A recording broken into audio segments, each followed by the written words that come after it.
সিয়াম কিন্তু আমাদের সাথে কথা বলে, সিয়ামের একটা বার্তা থাকে, একটা মেসেজ থাকে, আমরা বুঝি না। আমি ফেসবুকে প্রচুর ভিডিও দেখি, রিল দেখি, ইউটিউবে প্রচুর শর্টস দেখি, আমি ওয়াজ শুনতে গিয়ে আওয়াজে চলে যাই, আমার ঠিক থাকে না। ওকে ফাইন, আমি নেট কানেকশন বন্ধ করে ফেলবো, খুব অসুবিধা হবে?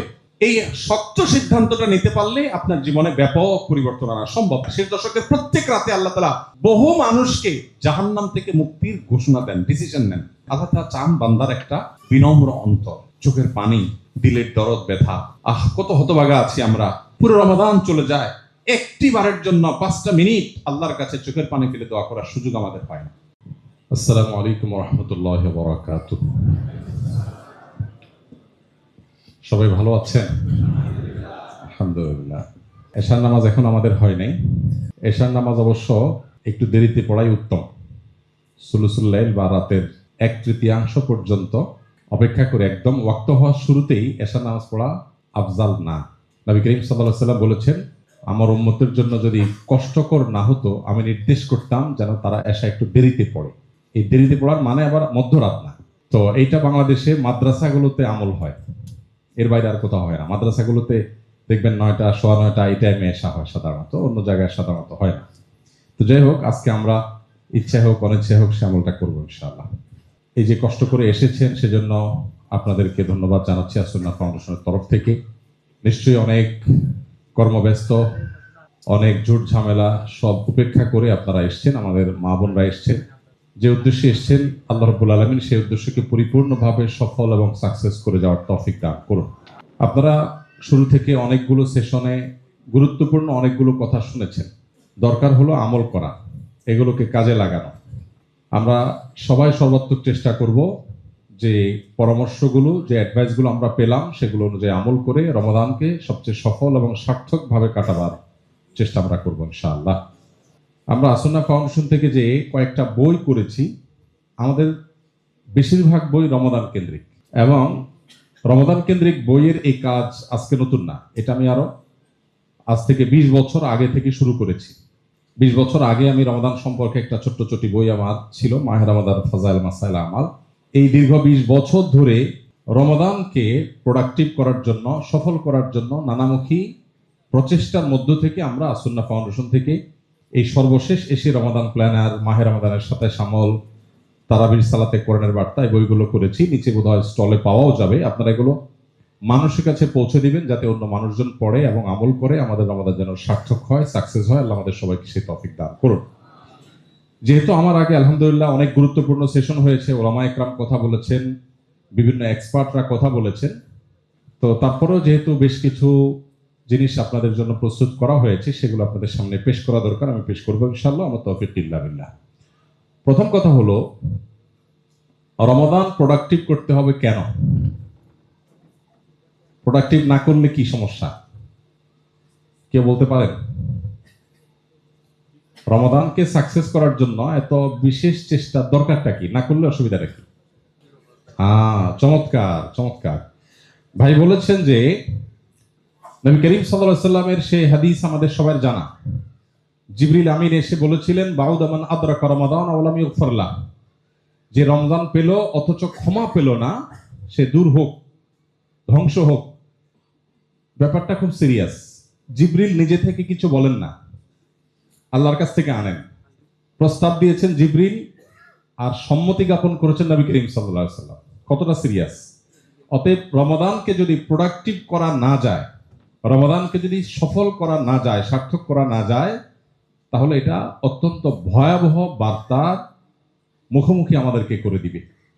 যার কারণে বিষয়টা ফজিলতপূর্ণ বিষয়, পাইলাম না পাইলে না এরকম না। বিষয়টা ডু অর ডাই এর মতো। আমি রমাদানে যদি কিছু করতে না পারি, তাহলে আল্লাহর পক্ষ থেকে, আল্লাহর হাবিবের পক্ষ থেকে আমার জন্য কড়া সতর্কবার্তা আছে যে এত বড় সুযোগ পাওয়ার পরও হাতছাড়া করলে সে শুধু হতভাগাই নয়, তার জন্য দুর্ভাগ্য, তার জন্য সতর্কবার্তা এটা অবধারিত হয়ে যায়।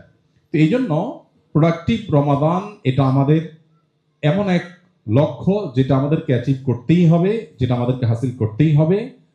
আমরা চেষ্টা করব, নিয়ত করব, স্টেপ নিব। তৌফিক দাতা কে? আল্লাহ সুবহানাহু ওয়া তাআলা। আল্লাহ আমাদেরকে তৌফিক দান করুন। ছোট ছোট করে কয়েকটা বিষয় জানিনি। প্রথম কথা হলো রমাদান কি ও কেন। রমাদান কি, রমাদান মাসটা, এটার তাৎপর্যের জায়গাটা কি, পরিচয়টা কি, এবং রমাদানটা আল্লাহ তাআলা কেন দিয়েছেন।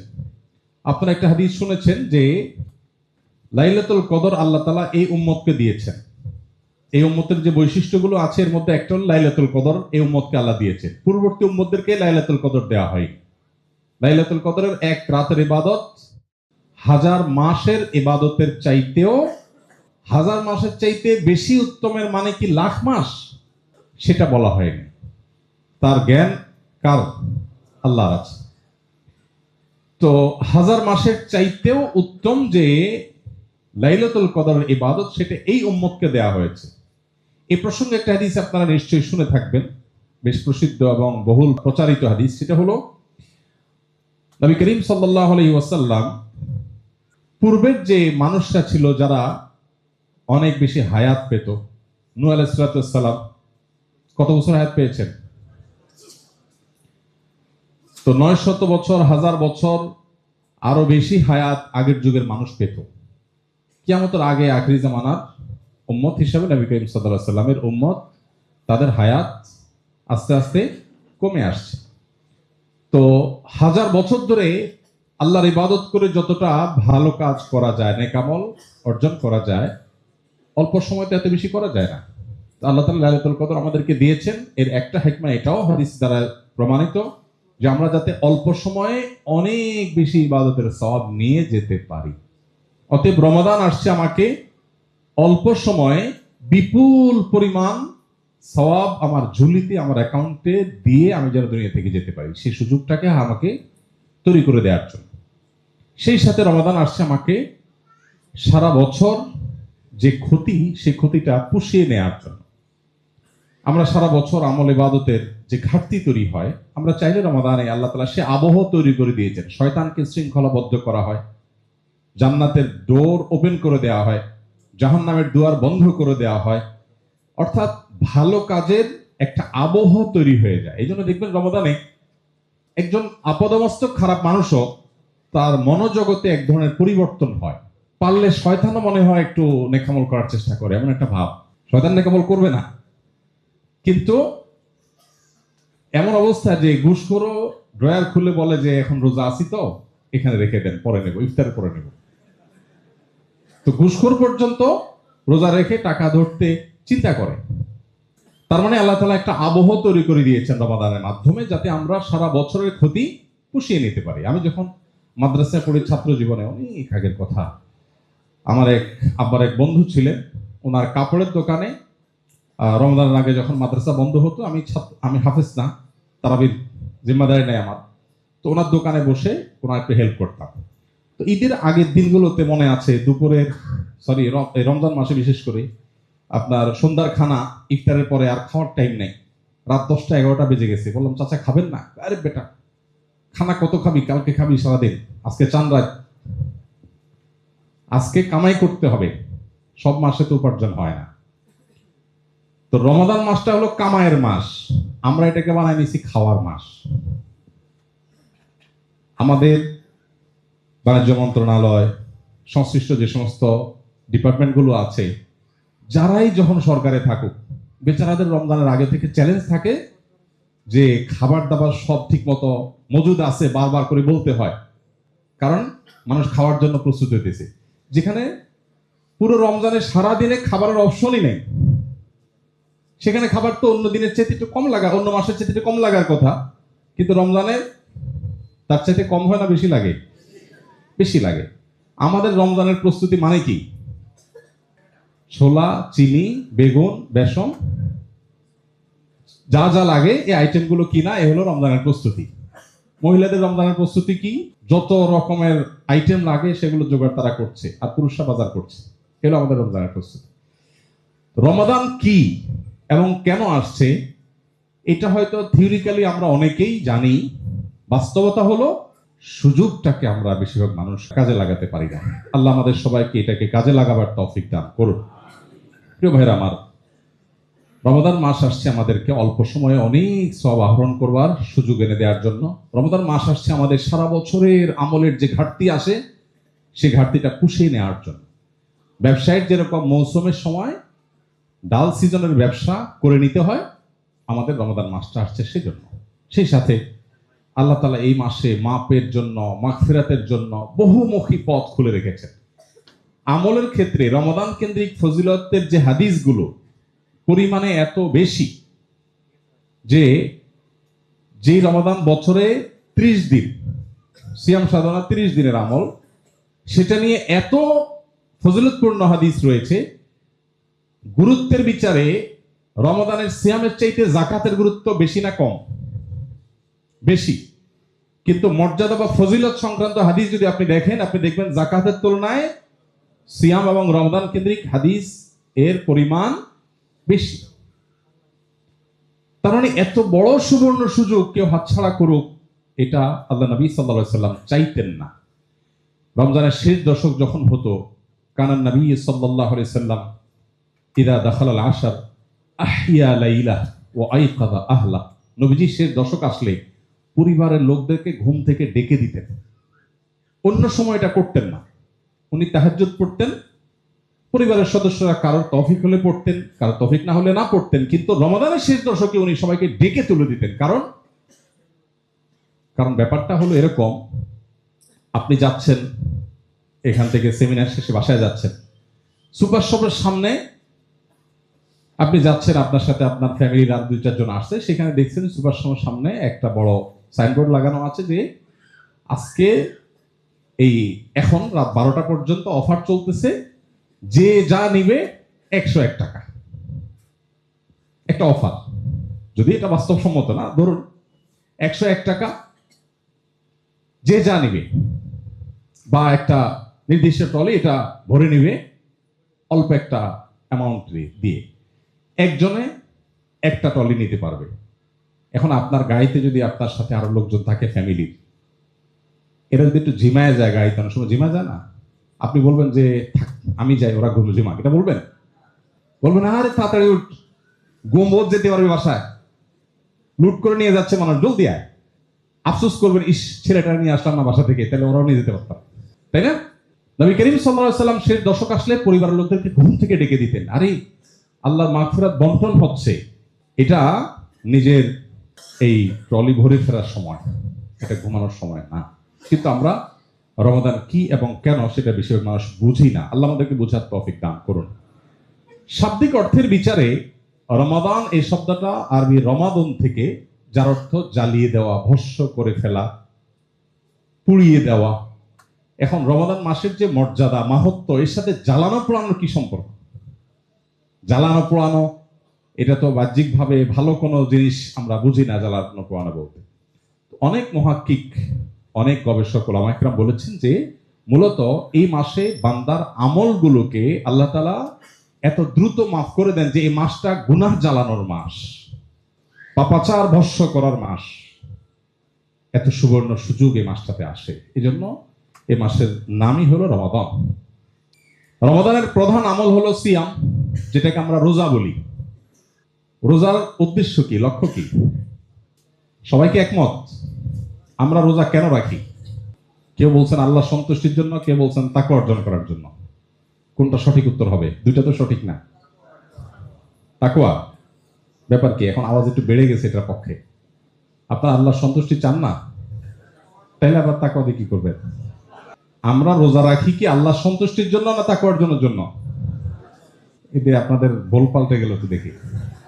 বাংলাদেশের মানুষ এমন যে মাহফিলে আমরা কথা বললে সব ঠিক, যাই বলে হুজুর ভুলে কিছু বললেও সব ঠিক। খুব অনুভূত মানুষ, মাশাআল্লাহ। আচ্ছা যাক, সিয়ামের লক্ষ্য কি, রোজার লক্ষ্য কি? আল্লাহ তাআলা কোরআনে বলেছেন, আমরা সবাই আয়াত শুনেছি, ইয়া আইয়ুহাল্লাযীনা আমানু কুতিবা আলাইকুমুস সিয়ামু কামা কুতিবা আলাল্লাযীনা মিন ক্বাবলিকুম লাআল্লাকুম তাত্তাকুন। হে ঈমানদাররা, তোমাদের উপরে সিয়াম ফরজ করা হয়েছে, তোমাদের পূর্ববর্তীদের উপর যেমন ফরজ করা হয়েছে, যেন তোমরা আশা করা যায় তোমরা মুত্তাকি হবে এর মাধ্যমে। এখন তাহলে প্রশ্ন হলো, আল্লাহর সন্তুষ্টি কি উদ্দেশ্য না? উত্তর হলো, যে কোনো কাজের প্রাথমিক একটা লক্ষ্য থাকে, একটা প্রাইমারি টার্গেট থাকে, আর একটা থাকে ফাইনাল গোল বা ফাইনাল টার্গেট, চূড়ান্ত উদ্দেশ্য। সিয়ামের প্রাথমিক উদ্দেশ্য, প্রাথমিক লক্ষ্য তাকওয়া অর্জন করা, আর চূড়ান্ত লক্ষ্য হলো আল্লাহকে সন্তুষ্ট করে জান্নাতে যাওয়া। এটা হলো চূড়ান্ত লক্ষ্য, আর তাকওয়া অর্জন করাটা হলো প্রাথমিক লক্ষ্য। বিষয়টাকে আমরা একটা উদাহরণ দিয়ে বোঝার চেষ্টা করতে পারি। ধরুন আপনি রমাদানকে সামনে রেখে উমরা যাচ্ছেন। আপনি আপনার বাসা থেকে গাড়িতে ব্যাগেজ সব উঠালেন, আপনি রওনা দিয়েছেন গাড়িতে করে। কোথায় যাচ্ছেন আপনি? কিভাবে উমরা যাবে? গাড়ি করে যেতে পারবেন? তাহলে আপনি এই গাড়িতে উঠছেন কোথায় যাওয়ার জন্য? এয়ারপোর্টে যাওয়ার জন্য। এয়ারপোর্ট পর্যন্ত যাওয়া হলো আপনার প্রাথমিক লক্ষ্য, কিন্তু এইটা আপনার মূল লক্ষ্য না। মূল লক্ষ্য জেদ্দা পর্যন্ত যাওয়া। এখন যদি আপনি টাইমলি ফ্লাইট ধরার জন্য এয়ারপোর্টে যে পৌঁছতে না পারেন, তাহলে কি আপনি জেদ্দা যেতে পারবেন ওই ফ্লাইটে? ঠিক একইভাবে সিয়ামের প্রাথমিক লক্ষ্য হলো তাকওয়া অর্জন করা। এই যে আমরা প্রোডাক্টিভ বলতেছি, কার রমাদান প্রোডাক্টিভ হলো, কার রমাদান সার্থক হলো, এই জিনিসটা কে কত খতম কোরআন দিল এটার উপরে যতটা নির্ভর করে, কে কত আমল করলো তার উপরে যতটা নির্ভর করে, তার চেয়ে অনেক বেশি নির্ভর করে কে কতটা মুত্তাকি হতে পারলো। কারণ সিয়াম যদি তাকে মুত্তাকি বানায়, তাহলে সে এয়ারপোর্ট পর্যন্ত চলে যেতে পারলো টাইমলি। ইনশাআল্লাহ চূড়ান্ত লক্ষ্য যেটা আল্লাহ সন্তুষ্টি এবং জান্নাত, সেটাও এই সিয়ামের মাধ্যমে পাওয়া যাবে। আল্লাহ তৌফিক দিবেন। এই জন্য সিয়ামের এই লক্ষ্যটা হাসিল করার চেষ্টা হবে রমাদানের সবচেয়ে বড় চেষ্টা। রোজা রাখা হলো রমজানের সবচেয়ে বড় চেষ্টা, ফরজ। রোজার চাইতে রমজান আর কোনো গুরুত্বপূর্ণ কাজ আছে? এই রোজাকে অর্থবহ করবার জন্য যে কাজটা লাগবে সেটা হলো তাকওয়া হাসিলের চেষ্টা, মুত্তাকি হওয়ার চেষ্টা। আল্লাহ আমাকে, আপনাকে, আমাদের সবাইকে মুত্তাকিদের কাতারে শামিল হওয়ার তৌফিক দান করুন। মুত্তাকিদের সর্বোচ্চ স্তরে আল্লাহ আমাদেরকে উন্নীত হওয়ার তৌফিক দান করুন। প্রিয় ভাইরা আমার, তাকওয়া অর্জন করব কিভাবে? সিয়ামের মাধ্যমে তাকওয়া অর্জন যে করব, সেটা কিভাবে করব? তাকওয়ার পরিচয় তো আমাদের জানা আছে সবার। কেউ আছেন যে তাকওয়া কি এটা জানেন না? সবাই জানেন। এবার আমি প্রশ্ন করব না, থাক, সময় এমনি আমাদের হাতে কম। তাকওয়া সম্পর্কে একজন সাহাবী অত্যন্ত চমৎকার একটা উদাহরণ দিয়েছেন। উদাহরণে আমরা খুব ভালো যে কোনো জিনিস রপ্ত করতে পারি। কোরআনে কারিমে আপনি দেখবেন, আমাদের বিশেষ করে তারাবির সালাতে কোরআনের বার্তা যে বইটা আছে, এই বইটাতে আমরা প্রতিদিন আজকের তারাবিতে কয়টা উদাহরণ দেওয়া হয়েছে পুরো পাড়ার মধ্যে। কয়টা নির্দেশ, কয়টা নিষেধ, কয়টা বিশেষ সতর্কবার্তা, কয়টা দোয়া, এগুলোকে আমরা আলাদা করে পয়েন্ট বের করে দেওয়ার চেষ্টা করেছি। তো এই বইটাতে উদাহরণগুলোকে আমরা আলাদা করে আনার চেষ্টা করেছি। উদাহরণ আল্লাহ তাআলা কোরআনে অনেক বেশি দিয়েছেন, কারণ মানুষ এটাতে অনেক সহজে বুঝতে পারে। ধরুন তাকওয়া অর্জন করা সম্পর্কে ওই যে সাহাবী যে উদাহরণটা দিয়েছেন, সেটা যদি আপনি রপ্ত করেন, দেখবেন আপনি তাকওয়া সবচেয়ে ভালো বুঝতে পারছেন। এমন তো আমরা বুঝি তাকওয়া মানে হলো বেঁচে থাকা, শব্দের অর্থের বিচারে বেঁচে থাকা, আরো নানা অর্থ করা যায়। কিন্তু মূলত তাকওয়ার ব্যাখ্যাটা ওই সাহাবী যেটা দিয়েছেন অত্যন্ত চমৎকার। সেটা হলো, আপনি একটা এলাকা পার হচ্ছেন, একদিক দিয়ে ঢুকে আর একদিক দিয়ে বের হয়ে যাবেন। বিরাট একটা রাস্তা আপনি পার হবেন, ক্রস করবেন। এই রাস্তা অতিক্রম করতে গিয়ে প্রচুর পরিমাণ কাঁটার মুখোমুখি হন, কারণ পুরো জায়গাটাতে প্রচুর পরিমাণ এমন গাছ আছে যে গাছটা কাঁটা বিশিষ্ট। ফলে এই পুরো জায়গাটা কণ্টকাকীর্ণ, কাঁটা দিয়ে ভরা। এই জায়গাতে যাওয়ার সময় আমাদের প্রত্যেকটা মানুষের সতর্কতা সর্বোচ্চ পর্যায়ে থাকবে। আমরা চেষ্টা করব যাতে কাঁটা বিদ্ধ না হয়। কোনোভাবে যদি কাঁটা বিদ্ধ হয়ে যায়, যেহেতু পুরো এলাকাটাই কাঁটায় ভরা, আমি চাইলেও পরিপূর্ণ শতভাগ কাঁটা মুক্ত থাকা কঠিন। যদি কাঁটা বিদ্ধ হয়ে যায়, আমরা কি করব? দ্রুততার সাথে কাঁটাটা খুলে ফেলে হাঁটা শুরু করব। এবার আগের চেয়ে একটু বেশি সতর্ক থাকার চেষ্টা করব, তাই না? ঠিক তাকওয়ার জিনিসটা এরকম। আল্লাহ তাআলা পৃথিবীতে বহু গুনাহ, বহু হারামের হাতছানি দিয়ে রেখেছেন, এগুলো কাঁটা। আমরা চেষ্টা করব এগুলো থেকে বাঁচার। যদি কখনো স্পর্শ করে ফেলে, তাহলে তওবা করে ফেলা হলো কাঁটা খুলে ফেলা, এবং তওবার পরে আমার সতর্কতা আরো বেশি হবে। বাস এই এক্সারসাইজটাকেই তাকওয়া বলা হয়। এই এক্সারসাইজটা যদি করতে করতে আপনি ওই যে কাঁটার পরিমাণ কমাতে পারেন, তাহলে আপনি তাকওয়ার লেভেলে উপরে উঠতে পারলেন। ব্যাস, এটি হলো মূলত সিয়ামের লক্ষ্য। এখন আসুন, এই কাঁটা মুক্ত জীবন, গুনাহ মুক্ত জীবন গড়ার জন্য আমরা কি করব?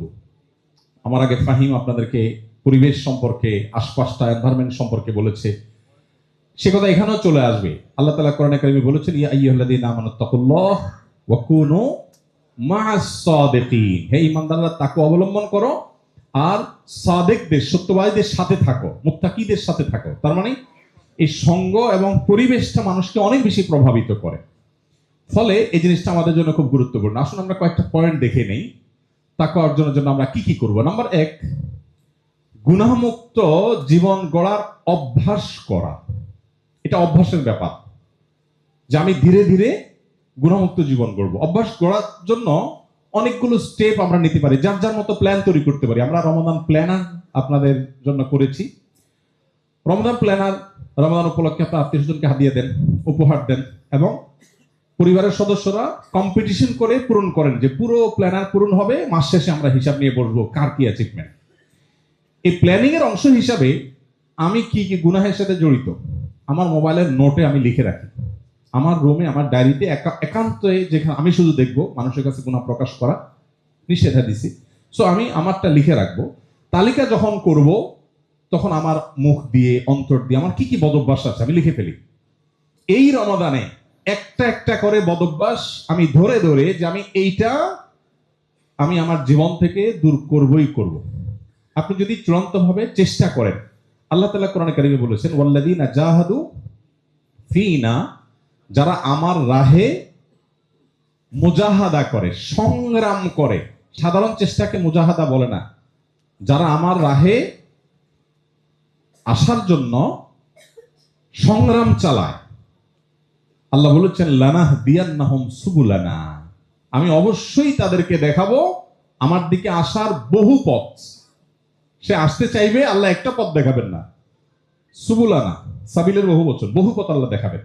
এই জন্য আপনি আগে সিদ্ধান্ত নেবেন যে আমি গুনাহমুক্ত জীবন গড়ব, এবং তার জন্য চেষ্টা করবেন। ওই যে আপনি নোট করলেন যে আমার এই এই অভ্যাস আছে, নোট করার পর আপনি টার্গেট নিলেন যে আমি এই গুনাহ থেকে বাঁচার জন্য কি কি স্টেপ নিতে হবে। এই স্টেপগুলো আপনাকে অবলম্বন করতে হবে। এভাবে করে করে আস্তে আস্তে মানুষ গুনাহ থেকে বাঁচার চেষ্টাটা করতে হয়, শুরুটা করতে হয়। এরপর আসুন দ্বিতীয়ত, পরিবেশ নিশ্চিত করা। আপনার গুনাহ মুক্ত থাকার জন্য অনুকূল পরিবেশটা গুরুত্বপূর্ণ। আপনি চাইলেও গুনাহ থেকে বাঁচতে পারবেন না যদি পরিবেশ আপনার জন্য প্রতিকূল হয়। এই জন্যই খুঁজে খুঁজে খুঁটে খুঁটে অনুকূল পরিবেশটা নিশ্চিত করবার চেষ্টা আমাদেরকে করতে হবে, যে আমি কিভাবে গুনাহ থেকে বেঁচে থাকার পরিবেশটা তৈরি করতে পারি। আপনার বাসা হবে মুত্তাকি, পরহেজগার, আল্লাহ ভীরু এই মানুষগুলোর আশেপাশে। আপনার ফ্যামিলির সাথে সম্পর্ক হবে ওইরকম ফ্যামিলির যারা তাকওয়াতে অনেক আপার ক্লাসে আছে, যারা আপনার চাইতে অনেক উপরে দিনের দিক থেকে, সেই ফ্যামিলির সাথে আপনার ফ্যামিলি উঠা বসা হবে। আপনার বাচ্চাদের বন্ধু হবে ওই বাচ্চারা যে বাচ্চাদের মধ্যে কোনো বাজে অভ্যাস নেই, যে বাচ্চারা খুবই ভদ্র, যে বাচ্চারা আল্লাহকে চিনে, যে বাচ্চারা আখিরাতকে বুঝেছে। বিশেষ করে আমরা এখন যে বিশ্ব বাস্তবতার মুখোমুখি, চতুর্পাশে ওই যে গুনাহের কাঁটা, হাজার হাজার গুনাহের কাঁটা পরিকল্পনা করে এমন ভাবে সেট করা হয়েছে, এটা গাছের কাঁটা মতো না যে র্যান্ডম পড়ে আছে, বরং আমাকে এই কাঁটা ফোটাবার জন্য নানান আয়োজন আছে। এখান থেকে বাঁচাটা সহজ বিষয় না। গতানুগত কিছু কাজ, একটু নামাজ পড়লেন, রোজা রাখলেন, একটু হজ যাকাত দিলেন, একটু দাড়ি রাখলেন, একটু মহিলারা পর্দা করলেন, এই কাজগুলো অনেক কঠিন কাজ না। তুলনামূলকভাবে পরিপূর্ণভাবে তাকওয়ার উপরে ওঠা যত কঠিন কাজ, এটার জন্য পরিবেশ যত সহায়ক, অন্য কোনো বিষয় এত সহায়ক না। বাহ্যিক আসবাব, উপকরণ হিসাবে পরিবেশটা হবে সবচেয়ে বড় সহায়ক। এমনকি আমার প্রথম স্টেপেরও আগে এটা আসা উচিত, কারণ পরিবেশটা যখন অনুকূল হয় তখন মানুষ না চাইতেও তার দ্বারা ভালো কাজ করা সম্ভব হয়, আর যখন প্রতিকূল হয় সে চাইলেও অনেক সময় ভালো কাজ করতে পারে না। আর এই জন্য আপনার বাসা, আপনার পরিবেশ, আপনার প্রতিবেশ, আপনার কর্মস্থল, আপনার সন্তানের শিক্ষা প্রতিষ্ঠান, আপনার বন্ধু বান্ধব মহল, আপনার সারাউন্ড, এগুলো হয়তো হবে এমন যে এরা সবাই আমার চাইতে উপরে তাকওয়ার দিক থেকে, আমি সেই সার্কেলটা মেনটেন করব। এটা করলে ইনশাল্লাহ অনেক বেশি সহজ হবে। এরপর আসুন 3 নম্বর, প্রতিবন্ধকতা দূর করা। এটা ফাহিম আমার আগে কথা বলেছে, মাশাআল্লাহ। এই প্রতিবন্ধকতার অধীনে আমি মোবাইল নিয়ে কথা বলতাম, সেও আজ ফাহিম করে শেষ করে ফেলেছে, আমার কাজ শেষ হয়ে গেছে। আমি শুধু এটুকু বলবো যে ওলামা একরামের পরিভাষায় দুটি শব্দ আছে খুবই গুরুত্বপূর্ণ। একটার নাম হলো তাখলিয়া, খাদিয়া বা খদিয়া, তাখলিয়া। আরেকটা হলো তাহলিয়া, হাদিয়া। তাখলিয়া মানে হলো খালি করা, খালি শব্দটা আরবি, ওখান থেকে তাখলিয়া। আর তাহলিয়া মানে হলো সজ্জিতকরণ। আমরা যখন ভালো কিছু নিজের ভেতরে আনতে চাইবো, আগে আমাকে খালি করা প্ল্যান করতে হবে। খালি না করে যদি আমি ভালো আনতে চাই, হয়তো কিছু আনতে পারবো, কিন্তু কাজের কাজ হবে না। ব্যাপারটা হলো এরকম যে আমরা মাদ্রাসায় ছেলেরা যখন পড়ে, আপনার পানি পাক করার যে মাসআলা, এই প্রসঙ্গে একটা প্রসিদ্ধ পরিচিত অধ্যায় আছে, মাদ্রাসার ছাত্ররা সবাই জানে যে একটা কুয়াতে বা সীমাবদ্ধ জায়গাতে যদি কোনো প্রাণী পড়ে মারা যায়, তাহলে কি করতে হবে, পানি কিভাবে পাক করবে। কাপড় চোপড় তো আমরা ধুয়ে পাক করি। এখন একটা কুয়াতে একটা মশা মারা গেল, নাপাক হয়ে যাবে কিনা, একটা ইঁদুর মারা গেল, নাপাক হবে কিনা, হইলে সেটা পাক করার বুদ্ধি কি। তো এটার জন্য প্রসেস আছে যে অমুক প্রাণী আকার অনুযায়ী, অমুক প্রাণী মারা গেলে এত বালতি পানি তুলে ফেললে পাক হয়ে যাবে, অমুকটা হলে এর চেয়ে বেশি বালতি লাগবে, এরকম হার আছে। এখন ধরুন আপনার একটা কুয়া আছে, এই কুয়াতে একটা ইঁদুর পড়েছে, বা যাই হোক বিড়াল পড়েছে, কুকুর পড়েছে, মারা গেছে। এখন এই পানি পাক করার জন্য আপনাকে এত বালতি পানি তুলতে হবে। আপনি পানি তুলছেন, কিন্তু মরা ওই ইঁদুরটা ভেতরেই ছিল, কি বলেন, পাক হয়ে যাবে? পাক হবে না। বরং আগে তাহলিয়া করতে হবে, আগে ওইটা ফেলতে হবে, এরপরে আপনি কুয়া থেকে পানি তুলবেন, আস্তে আস্তে পাক হয়ে যাবে পানি। ঠিক একইভাবে প্রতিবন্ধকতা দূর করা ছাড়া আপনি রমাদানে অনেক কিছু করে ফেলবেন, হয় না। দেখেন, প্রতি বছর এখানে যারা আছেন, আমরা যদি এখন সবার ইনফরমেশন নেই, আমার মনে হয় সবার অলমোস্ট কাছাকাছি তথ্য আমরা দেব। সেটা হলো প্রতি বছরই রমাদান আসলে আমরা খুব নিয়ত করি, মাশাআল্লাহ এবার রমাদান ইনশাআল্লাহ কিছু একটা করব। বাট যখন এই শেষ দশক আস্তে আস্তে যেতে থাকে, চাঁদ ওঠার সংবাদ শুনি, একদিকে ঈদের আনন্দ, অপরদিকে এক রকমের ব্যথা থাকে, পারলাম না, তো অনেক কিছু করার প্ল্যান ছিল বাট হয়ে উঠলো না। এই আফসোস করতে করতে আমরা রমাদানকে বিদায় দিতে হয়, ঠিক না? কেন হয়? কারণ সঠিক পরিকল্পনা নাই। এই যে তাহলিয়া আগে খালি করা। আমি অনেক আমার ঘনিষ্ঠ বন্ধু যাদেরকে আমি তাকওয়ার কারণে পছন্দ করি, বিশেষ করে দেশের বাইরের কিছু ভাই বোন আমার আছেন, সৌদি আরবে যখন ছিলাম মিডল ইস্টে, কিছু দিনদার মানুষজনের সাথে আমি উঠা বসা করার চেষ্টা করতাম। তাদের অনেককে দেখতাম যে রমাদান উপলক্ষে তাদের part of preparation mobile net থেকে ডিসকানেক্ট করে ফেলা। হোয়াটসঅ্যাপ, এটাতে সারাক্ষণ তার যোগাযোগ রাখতে হয়, সব জায়গায় সে জানায় দেয় রমজানের 5-7 দিন আগে SMS করে দিই আমি 1 মাসের জন্য হোয়াটসঅ্যাপের বাইরে চলে যাচ্ছি, আমাকে পাওয়া যাবে না, সিমে SMS করতে পারেন বা কল করতে পারেন, আমি শুধু সিমে থাকবো, হোয়াটসঅ্যাপে থাকবো না। আবার অনেককে দেখেছি যে পুরো মোবাইল থেকেই গায়ে, মোবাইল হয়তো কারোর কাছে দিয়ে দিয়েছে যে কেউ ফোন করলে ধরবা, বলবা যে আমি এই কয়দিন মোবাইল ব্যবহার করছি না, খুব আর্জেন্ট কিছু থাকলে আমাকে জানাবো। এটা হলো প্রিপারেশনের একটা অংশ। মানে কিভাবে আমরা প্রতিবন্ধকতা দূর করব। কেন হয় না? আমরা গত বছর রমাদানে খতম করতে চাইছি, বাট খতমটা হয় নাই। গত বছর রমাদানে অনেক আমল করব, বাট হয় নাই। কেন হয় নাই? কারণগুলো তো আমি জানি, আমি খাতা কলম নিয়ে ফেলি, নোট করে ফেলি কি কি কারণ ছিল। এরপর একটা একটা করে এগুলোর বিরুদ্ধে আমি যুদ্ধ ঘোষণা করি। অনেকে বলে, হুজুর মোবাইল তো ছাড়তে পারি না। মোবাইল ছাড়া কোনো ব্যাপার? যারা যারা রমজান উপলক্ষে মোবাইল ছাড়তে চান এবং পারেন না, তারা সবাই মোবাইলটা এখানে রেখে যাবেন যাওয়ার সময়। এগুলো আমরা বিক্রি করে ফাউন্ডেশনে ঢুকাই দিব ইনশাআল্লাহ। আপনার কাজটা সহজ করে দিলাম, আপনি তো পারতেছেন না, আপনি শুধু এখানে রাখবেন, বাস আপনার দায়িত্ব শেষ, বাকি কাজ আমরা করব। বেশিরভাগ মানুষই এই সহজ কাজটাকে অনেক কঠিন বানায় ফেলছে, শয়তান তার কাছে এটাকে অনেক কঠিন করে ফেলছে। যাই হোক, এই প্রতিবন্ধকতা দূর করার জন্য আমাদেরকে নানামুখী উদ্যোগ নেওয়া দরকার। মোবাইল থেকে নিয়ে, সোশ্যাল মিডিয়া থেকে নিয়ে, খারাপ বাজে বন্ধু থেকে নিয়ে, যা যা হতে পারে সেগুলো নিজের জীবন থেকে সরাবার প্ল্যান করা। এরপর আসুন দোয়া করা। সর্বশেষ হলো আল্লাহ তাআলার কাছে চোখের পানি ফেলে দোয়া করা। পরিবেশের ক্ষেত্রে, অনুকূল পরিবেশের ক্ষেত্রে বাসায় একটা পরিবেশ তৈরি করা দরকার। আপনাদের অনেকের আল্লাহ তাআলা তৌফিক দিয়েছেন, বড় বড় ফ্ল্যাট আপনারা করেন। আমার ইচ্ছা আছে যদি আল্লাহ আমার তৌফিক দান করেন, আমার থাকার বাসার একটা জায়গা ছোট্ট করে নামাজের জায়গা থাকবে।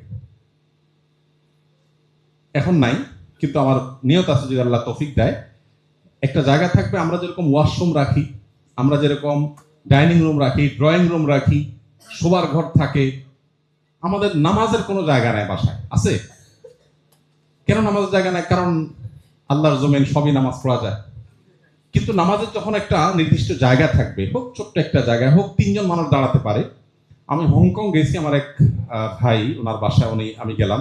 তো সেখানে হংকং আপনারা জানেন, যা জমির দাম সারা ওয়ার্ল্ডের সবচেয়ে বেশি যে দেশগুলো, তার মধ্যে হংকং অন্যতম। ছোট্ট একটা দেশ, জায়গা নাই, মানে এই মাথা থেকে ওই মাথা 1 ঘন্টা চলে যাওয়া যায়, পুরো দেশ ক্রস করতে 1 ঘন্টা সময় লাগে। এত ছোট্ট দেশ, কিন্তু প্রচুর মানুষ, এই জন্য প্রচুর হাই রাইজ বিল্ডিং, তারা 50-100 তলার নিচে বিল্ডিং খুঁজে পাওয়া যায় না। এর মধ্যে ছোট ছোট ফ্ল্যাটে থাকতে হয়, কারণ অনেক এক্সপেন্সিভ। আমি ভদ্রলোকের বাসায় গেলাম, উনি বললেন যে এখানে বিশাল বড় অ্যাপার্টমেন্ট, শত শত ফ্ল্যাট একটা ভবনে, এর মধ্যে আমার বাসাটা সবচেয়ে বড় সাইজে। কত? বললো যে 1100 স্কোয়ার ফিট। তাই আমি বললাম, বাহ, এটা ঢাকা আমাদের জন্য কোনো ব্যাপার? যে 1100 স্কোয়ার ফিট, 50 কোটি টাকা দাম, 1100 স্কোয়ার ফিটের বাসা। তো উনি আমার বাসায় আমাকে নিয়ে গেলেন, নিয়ে বললেন যে ভাই, এই জায়গাটা আমি নামাজের জন্য ফিক্স করেছি, এটা শুধু নামাজের জন্য, এখানে অন্য কিছু আমরা করি না, আমরা ফ্যামিলির সবাই এখানে এসে নামাজ পড়ি। এটা হলো পরিবেশ তৈরি করা। একটা বাসায় যখন এই ধরনের পরিবেশ তৈরি হয়, এই পরিবেশ তৈরির জন্য অনেক কাজ আছে, শুধু এই নামাজের জায়গা না, আর অনেক ইস্যু আছে।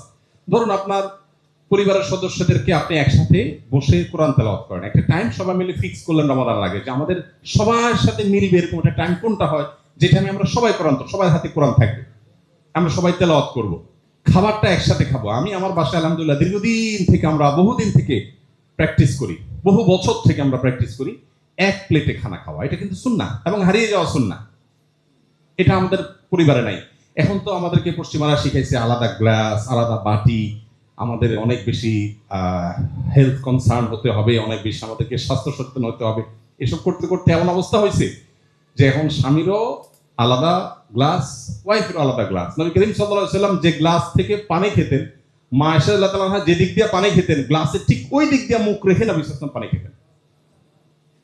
এটা হলো আসল ভালোবাসা। এখন শুধু এসএমএস দেন, আই লাভ ইউ টু, দুনিয়ার নাটক অভিনয় সব করেন, তলে তলে গ্লাসে পানি খেলে আপনার কাছে ঘৃণা লাগে। আর নবী করিম সাল্লাল্লাহু আলাইহি সাল্লাম, তার যে ভালোবাসা ছিল সেটা ছিল সবচেয়ে রিয়েল। যাই হোক, তো পরিবারের লোকদেরকে একসাথে এক টাইমে ম্যাক্সিমাম ফ্যামিলিতে এখন খাওয়া দাওয়া হয় না, ছেলে এক টাইমে খায়, বাপে এক টাইমে খায়। আমাদের বাসায় আমরা চেষ্টা করি আলহামদুলিল্লাহ, দিনের বেলায় এক একজন এক এক জায়গায় থাকে, ঠিক আছে, হয় না। আর রাতের বেলা সবাই একসাথে, সকালের নাস্তা সবাই একসাথে। সকাল নাস্তা সম্ভব না হয়, রাতেরটা মাস্ট, সবাই এক টাইমে এক প্লেটে খাবে। কারণ একটা প্লেটে যখন 4-5 জন বসে, তখন কি হয়, মাথাগুলো আধা ফিটের দূরত্ব থাকে না, কয়েক ইঞ্চির দূরত্ব থাকে, আর বডি একদম ঘেসে ঘেসে যায়, হাত একের সাথে আর কোনো টাচ হয়। এটার একটা প্রভাব আছে আপনার মধ্যে, সৌহার্দ্য, সম্প্রীতি, ভালোবাসা আনার ক্ষেত্রে। এখন নাই কেন সম্প্রীতি? এর অনেক কারণের মধ্যে এটা একটা। তো এই জন্য পুরো পরিবেশটাকে যদি আপনি অনুকূল করতে পারেন, যে আমরা তেলাওয়াত করব তাহাজ্জুদ ভোর রাতে, সবাই আমরা তাহাজ্জুদ করব, সবাই আমরা কান্নাকাটি করব, দোয়া করব, পরিবেশটা যে কত গুরুত্বপূর্ণ। আমি আমার শৈশবের কথা মনে আছে, আমি যখন মাদ্রাসায় পড়ি, মাদ্রাসার ছুটি হলে আব্বার কাছে বেড়াতে যেতাম। তো আব্বার সাতক্ষীরাতে মাছের ঘেরের ব্যবসা ছিল, চিংড়ি মাছের। তো বিরাট বড় ঘেরের একটা জায়গায় অফিস এবং স্টাফরা থাকে ওই জায়গায়। এমনকি বাসা বাড়িতে যখন থাকতাম তখনও মনে আছে, ভোর রাতে উঠে আব্বার যে তাহাজ্জুদের পরে যে কান্না, এই কান্না শুনে কোনো পাষাণও ঘুমায় থাকতে পারবে না। কাউকে ঘুম থেকে ডাকলে তো কারো ভালো লাগে না, কিন্তু তাহাজ্জুদের পর যে আল্লাহর কাছে কান্না, যে আল্লাহর কাছে কান্নার মধ্যে বাবা নাম ধরে, একটা একটা সন্তানের কথা নাম ধরে ধরে বলছেন, আল্লাহ আমার অমুক ছেলেকে আপনি মুত্তাকিদের ইমাম বানান, আল্লাহ আমার অমুক মেয়েকে আপনি আমার চক্ষু শীতলকারের সন্তান বানান, আল্লাহ তাকে আপনি হাফেজ বানান, আলেম বানান, দায়ী বানান। এটা যখন আপনি বলবেন, আপনার আওয়াজে, আপনার দোয়ার আওয়াজ যখন আপনার বাচ্চার কানে যাবে, এই বাচ্চা বুঝবে যে আমার বাবা আমাকে, আমার মা আমাকে কতটা ফিল করলে এই ভোর রাতে আরামের ঘুম বাদ দিয়া উঠে আমার জন্য দোয়া করছে। সে এখান থেকে যে ইন্সপিরেশন পাবে, এটা 2-4-10টা সেমিনার দিয়ে হবে না। এই জন্য বাসা বাড়িতে এরকম আমরা একটা পরিবেশ, শুধু বাসা বাড়ি না, আপনি যেখানে থাকেন, অফিসে যান, সব জায়গায় এই পরিবেশটা নিশ্চিত করা দরকার। যাই হোক, এই 4টা স্টেপ আমরা অবলম্বন করবো তাকে অর্জন করার জন্য। দোয়া সবসময় আল্লাহর কাছে চোখের পানি ফেলে দোয়া করা জরুরি, যে আল্লাহ আমি যেন এক কাজ করতে পারি। আল্লাহ আমাদের সবাইকে সফলভাবে রমাদানকে কাটাবার তৌফিক দান করুন।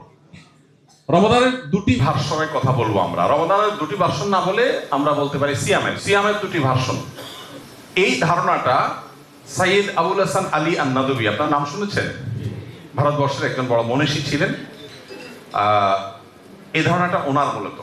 উনি আমাদেরকে সিয়াম বুঝাবার জন্য দারুণ একটি উদাহরণ দিয়েছেন। আমার কাছে খুবই মনে হয়েছে যে সিয়াম বোঝার জন্য এটা চমৎকার, এই জন্য আমি আপনাদের সামনে উপস্থাপন করছি। সিয়াম সম্পর্কে উনি বলেছেন সিয়াম 2 প্রকার। কয় প্রকার? একটা হলো রমাদানের সিয়াম, আরেকটা হলো জীবনের সিয়াম। জীবনের সিয়াম অর্থাৎ আমরা যে রোজা রাখি রমজানে বা রমজানের বাইরে নফল রোজা, এই রোজাগুলো, এগুলো যেরকম রোজা, আমাদের পুরো জীবনটাও একটা রোজা। রমজানের রোজা শুরু হয় কখন? শবে সাদিকের সময়। জীবনের রোজা শুরু হয় কখন? মানুষ যখন প্রাপ্তবয়স্ক হয় তখন। রমজানের রোজা শেষ হয় কখন? সূর্য যখন ডুবে যায়। জীবনের রোজা শেষ হয় কখন? জীবনের সূর্য যখন ডুবে যায়। রমজানের রোজা যদি ভেঙে যায় তাহলে সেটা আবার রেখে দিতে হয়, রিকভার করতে হয়। জীবনের রোজা যদি ভেঙে যায় সেটা আবার তওবা করে রিকভার করতে হয়। সিয়াম শব্দের অর্থ বিরত থাকা। সওম বা সিয়াম, যেটাকে আমরা রোজা বলি, এটা শব্দের অর্থ হলো কি? বিরত থাকা। ভোগবাদী পৃথিবীতে কোথাও আপনাকে বিরত থাকতে খুব একটা বলা হবে না। সব বিজ্ঞাপনে বিলবোর্ড গুলো আপনাকে ভোগের কথা বলবে, বাচ্চা থেকে নিয়ে বুড়ো পর্যন্ত। বাধা দিও না, বাচ্চা যা খুশি করুক, তাকে বাধা দিও না। তারপর নানাভাবে আমাদেরকে প্রত্যেককে লাগামহীন করে দেওয়া হচ্ছে আজকে পৃথিবীতে। আর ইসলাম আমাদেরকে শত শত বাইন্ডিংস দিচ্ছে, এটা খাওয়া যাবে না, ওইটা ধরা যাবে না, এদিকে যাওয়া যাবে না, ওইদিকে যাওয়া যাবে না। মূলত সিয়াম আমাদেরকে বিরত থাকার ট্রেনিং দিচ্ছে। দেখেন, সিয়াম রেখে আমরা পানাহার করি না। জীবনের যে রোজা আছে সেখানেও আল্লাহ তাআলা আমাদেরকে নিষেধ করেছেন এটা করা যাবে না, ওইটা করা যাবে না। জীবনের রোজা ভঙ্গ হয় পানাহার করলে, রমজানের রোজা ভঙ্গ হয় পানাহার করলে, আর জীবনের রোজা ভাঙে কি করলে? আল্লাহ যা নিষেধ করেছেন সেগুলো করলে। এখানে একটা চমৎকার উদাহরণ তিনি আরেকটু আগ বেড়ে দিয়েছেন, সেটা হলো জীবনের রোজার সাথে রমজান রোজার একটা অদ্ভুত পরিণতিগত মিল আছে। সেটা কি? সেটা হলো, ধরেন আমি বিশেষ করে গ্রামে বড় হয়েছি, গ্রামীণ পরিবেশে আমার জানা আছে, শহরেও এটা হয়। কোনো ফ্যামিলিতে ধরেন ছোট ছোট বাচ্চারা রোজা রাখে আগে থেকে একটু অভ্যাস করার জন্য। আপনার 2টা ছেলে একসাথে প্যারালালি রোজা রাখছে। একজন রোজা রেখে 10টা-11টার দিকে আর তার ক্ষুধা সহ্য হচ্ছে না। সব ফ্যামিলিতে এরকম ছেলেপেলে আছে না, একটু ভোজন বিলাসী বা আপনার ক্ষুধা কাতরে বেশি। তো সে 10টা-11টার দিকে আর সহ্য হচ্ছে না, মার কাছে যায়, বাপের কাছে যায়, দাদির কাছে যায়, দাদার কাছে যায়, ভাইয়ের কাছে যায়, আমি আর পারতেছি না, আমি আজকে ভেঙে ফেলবো। তো খুব বেশি পিড়াপিড়ি করলে বাসায় মুরব্বীরা বলে কি, ঠিক আছে থাক, তোমার উপর তো রোজা ফরজ না, চেষ্টা করো, ভেঙে ফেলো। এই ছেলে ভাঙার পর কি খায়? সাধারণত 10টা-11টার দিকে মুসলমানদের ঘরে রোজার মাসে কি থাকে? ভাত থাকে ভোর রাতের বাসিটা, মাছ থাকলে বাছা টুকরাগুলো থাকে, আর গোশত রান্না করলে হাড্ডিগুলো থাকে, সবকিছু বাছাটা থাকে, তাই না? এই ছেলে খাইছে, ক্ষুধার কষ্ট দূর হয়ে গেছে, এটা ঠিক, কিন্তু খুব ভালো কিছু খায় না এসে। তার সাথে আরেক ভাই যে রোজা রয়েছে, সে যদি রোজা রেখে দেয় তারও কষ্ট হচ্ছে, কিন্তু সে স্ট্রাগল করবে, সে চ্যালেঞ্জ নিচ্ছে, না আমি রাখবো। তখন তার মুখ দুপুরের পর আস্তে আস্তে ফ্যাকাশে হয়ে যায়, মা মায়া করে, বাবা মায়া করে, দাদা মায়া করে, রোজা রাখতে তার কষ্ট হচ্ছে, সবাই আদর করে। একটা পর্যায়ে যখন সূর্য ডুবার কাছাকাছি হয় তখন কি হয়? তখন যে রোজা ভেঙে ফেলেছিল তার ডিউটি কি হয় সাধারণত? গ্রাম হলে হাঁস মোরগ ধরো, মোমবাতি চেরাগ নিয়ে আসো, হারিকেন জ্বালাও। এখন তার হারিকেনের দিক নাই। ছোট পিচ্ছি বাচ্চা থাকলে, দুধের বাচ্চা কাচ্চা থাকলে ওইটারে ধরো। আর এখানে ইফতারের কোনো আইটেম আনা নেওয়া করা লাগলে সেগুলো করো। আর যে ছেলেটা কষ্ট করে রোজা রাখে, ওর অবস্থা কি থাকে ইফতার এক মুহূর্তে? জীবনে প্রথম রোজা রাখছে, ছোট মানুষ, ফ্যামিলির সবাই তাকে আদর করে বসায়। এই তো আর আধা ঘন্টা, আর 20 মিনিট, আর 10 মিনিট, আদর আদর, কদর আর কদর, নানান রকমের। এই আজানটা দিতে না দিতেই এই একজন খেজুর আগায় দিচ্ছে, কেউ হয়তো শরবত আগায় দিচ্ছে, নানাভাবে তার আয়োজন চলছে।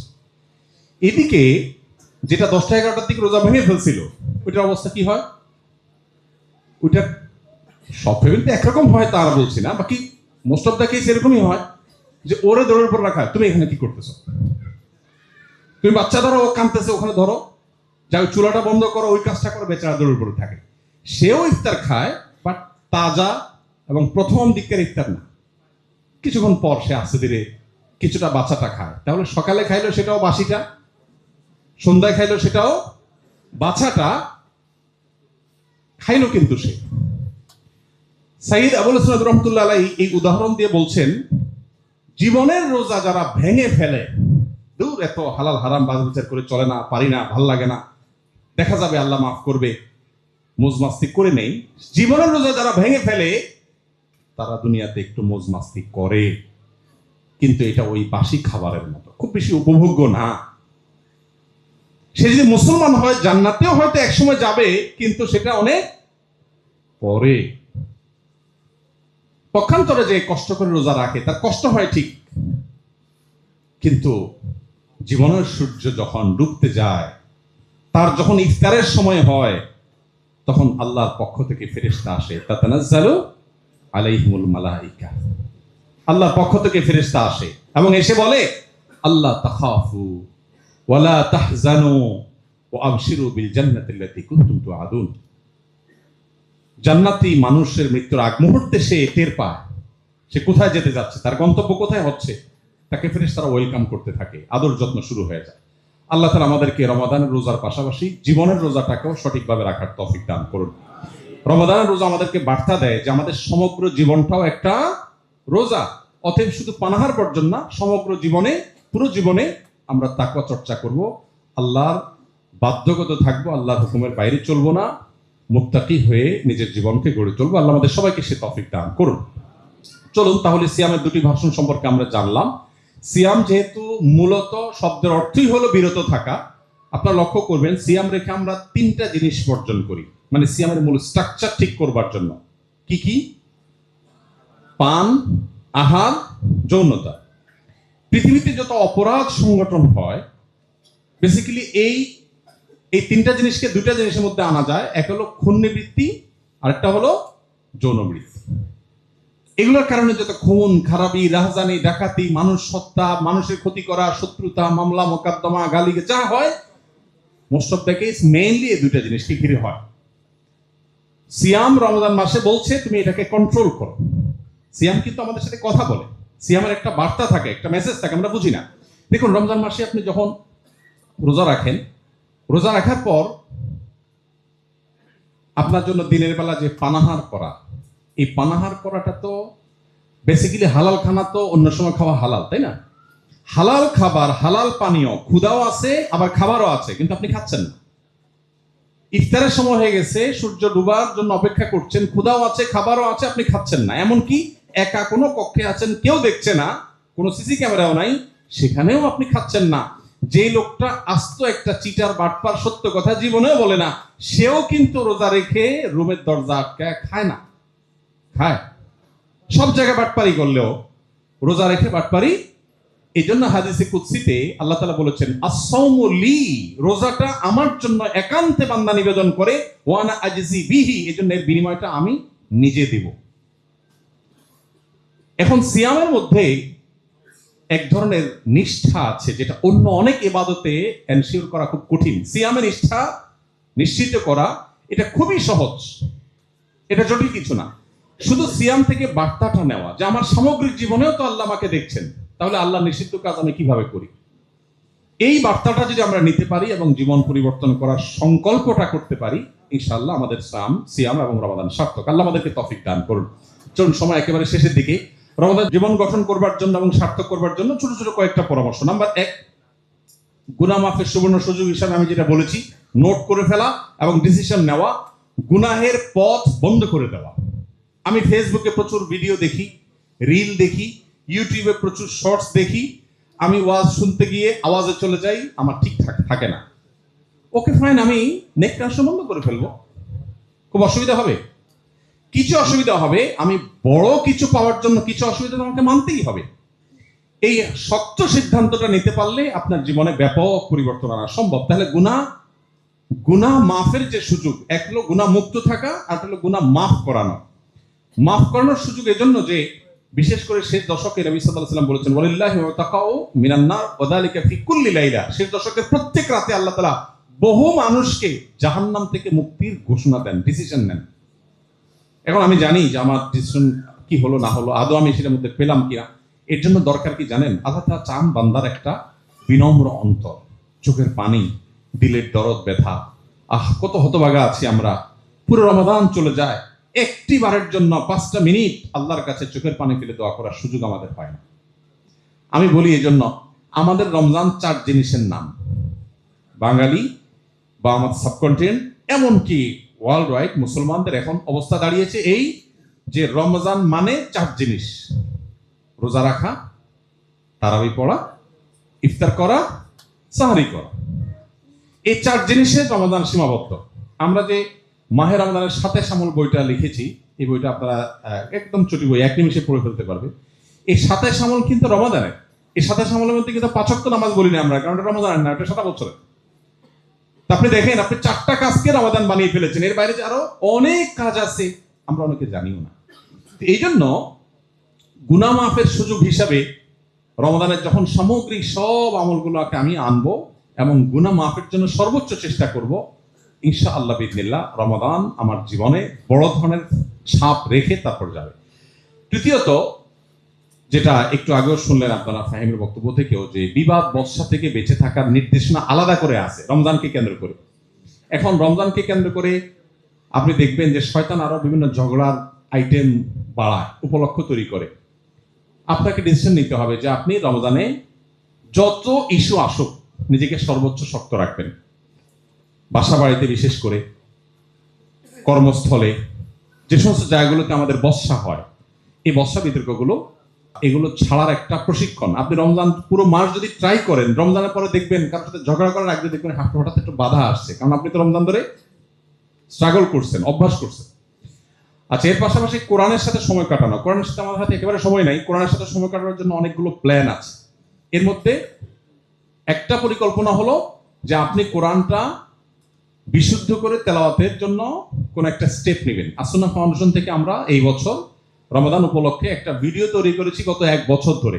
ওস্তাদ হুসাইন আল মাদানী, একজন যিনি মদিনা ইউনিভার্সিটি অনার্স করেছেন এবং মসজিদে নববীর টিচার ছিলেন কোরআনের, ওনাকে দিয়ে ভিডিওটা তৈরি করা হয়েছে। এবং এই ভিডিওগুলো রমাদান উপলক্ষে পয়লা রমজান থেকে 25 বা 27 রমজান পর্যন্ত, 25 বা 27টা ভিডিও, 27 রমজান পর্যন্ত 10 থেকে 15 মিনিট সময় যাবে। এখন যার তেলাওয়াত সহি না, সে যদি পরিপূর্ণভাবে এটা ফলো করে, ইনশাআল্লাহ আশা করা যায় যে তার অনেকটা হেল্পফুল হবে। যদি এটার জন্য ফিজিক্যালি শেখা অনেক বেশি গুরুত্বপূর্ণ এই অনলাইনে শেখার চাইতে, অনলাইনে কিছুটা হেল্প করবে আপনাকে অন্তত অ্যাটলিস্ট। তো আরো কোনো অপশন আপনার কাছে থাকতে পারে, সেটা আপনাকে করা। দ্বিতীয়ত হলো অর্থ বুঝে পড়া। আমি কোরআন সম্পর্কে আগে বলেছি, ফ্যামিলিতে কোরআন টাইম ঘোষণা দেওয়া। বেশিরভাগ ফ্যামিলিতে এখন যদি কোরআন তেলাওয়াত হয়, একটা রোগ হয়ে গেছে, সেটা হলো যে সবাই আস্তে আস্তে তেলাওয়াত করে। আমরা শৈশবে মনে আছে গ্রামে মা চাচিদের গুনগুন করে কোরআন তেলাওয়াত শুনতাম আমরা। এখন শোনা যায়? এখন সবাই উনি জাস্ট দেখে মনে মনে পড়ছেন। কোরআনের আওয়াজ এটা শয়তানের জন্য যে কত ভয়ঙ্কর আঘাত, এটা আমরা যদি বুঝতাম তাহলে চিৎকার করে কোরআন তেলাওয়াত করতাম। যদিও চিৎকার করে কোরআন তেলাওয়াত করতে বলা হয় না, বিশেষ করে অন্য কারো ডিস্টার্ব করে কোরআন তেলাওয়াত করতে বলা হয় না।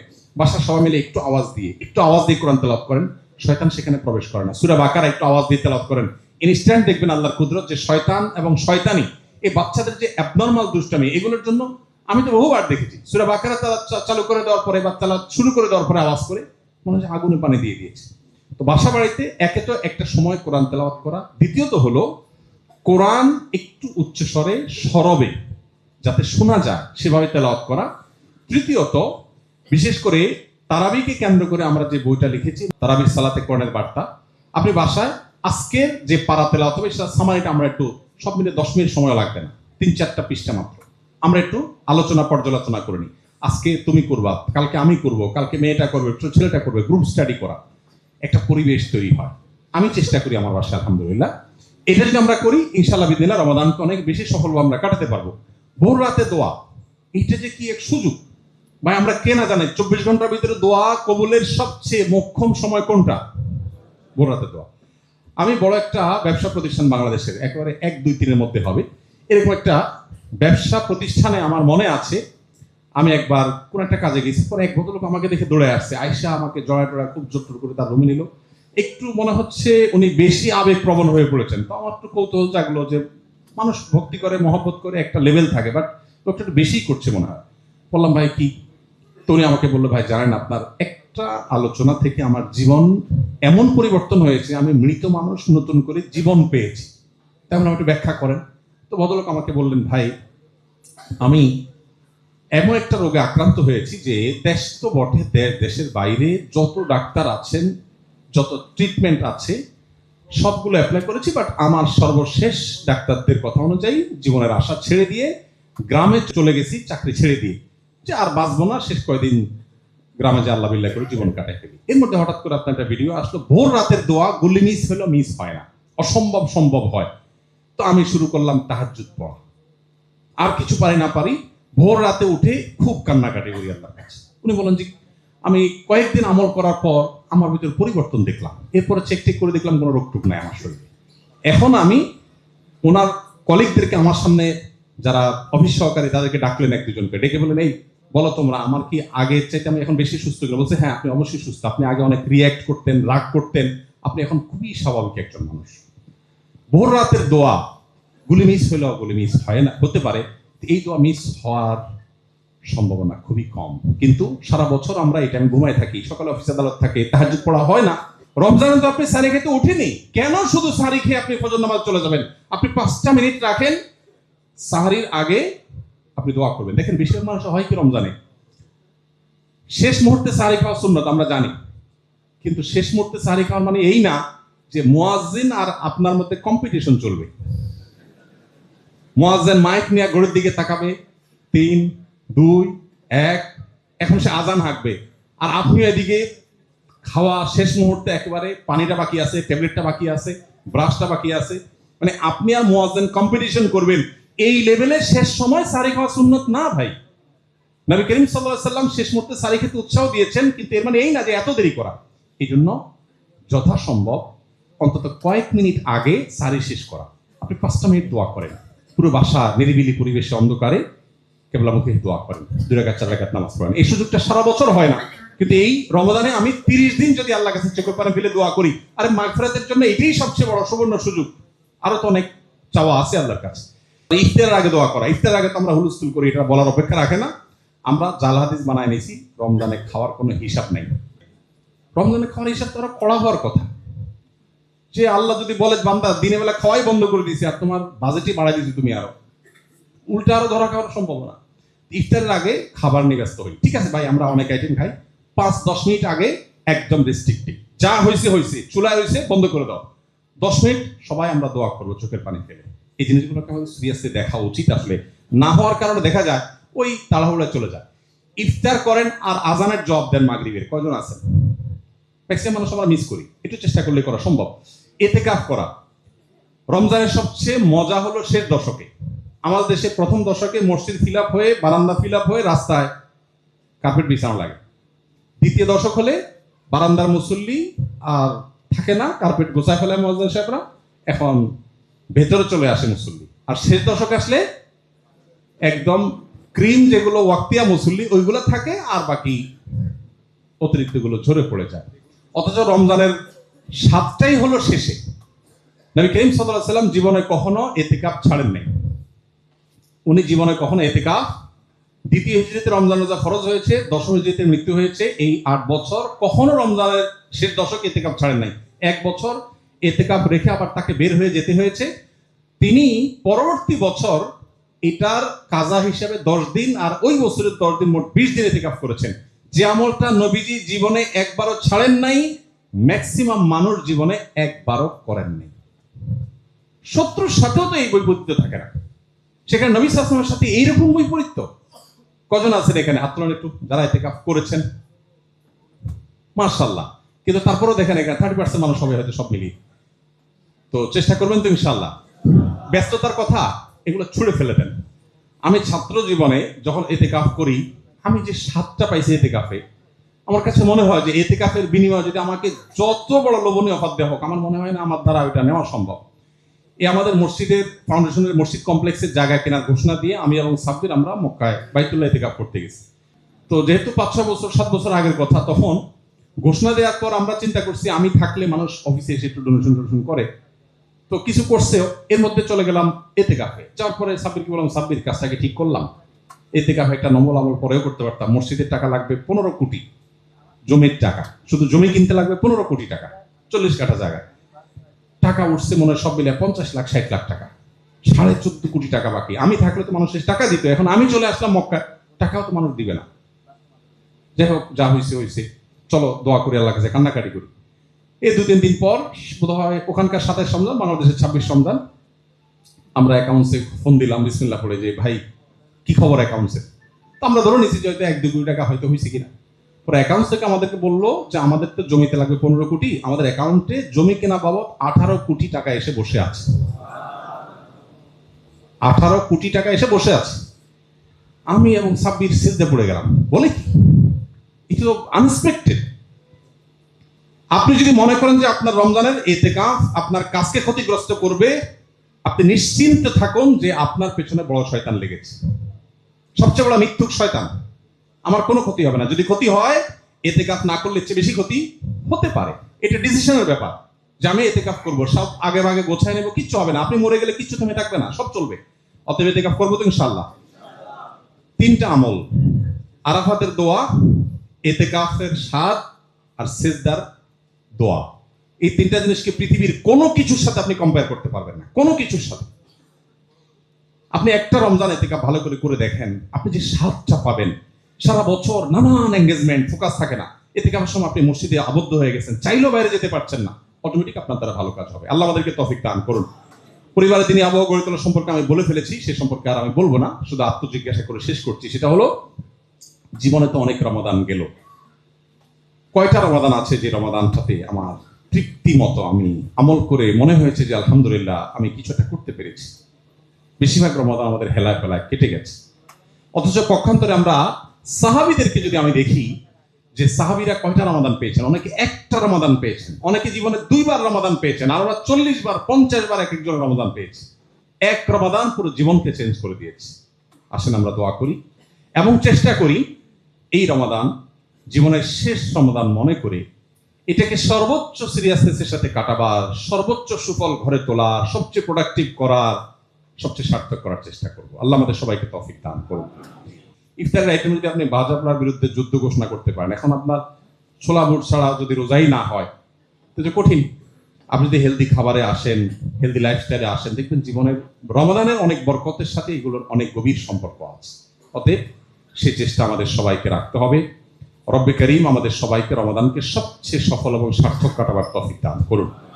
আমরা রমাদানে আমাদের ইবাদতের প্রতিবন্ধকতাগুলোর বিরুদ্ধে যুদ্ধ ঘোষণা করে আসুন রমাদানকে সাজাবার জন্য এখন থেকে প্ল্যান পরিকল্পনা করি। এবং আমাদের পরিকল্পনার অংশ হিসেবে আমি বারবার বলেছি, আল্লাহর কাছে চোখের পানি ফেলে দোয়া করো। আমরা সব প্ল্যান করলে হবে না, আমি প্ল্যান করার যা করব পাশাপাশি আল্লাহর কাছে মঞ্জুর করে নিই যে আল্লাহ এই রমাদানটা আমার জীবনে ছাপ ফেলে দেওয়া যেন একটা রমাদান হয়ে যায়। আল্লাহ আমাদের সবাইকে তৌফিক দান করুন।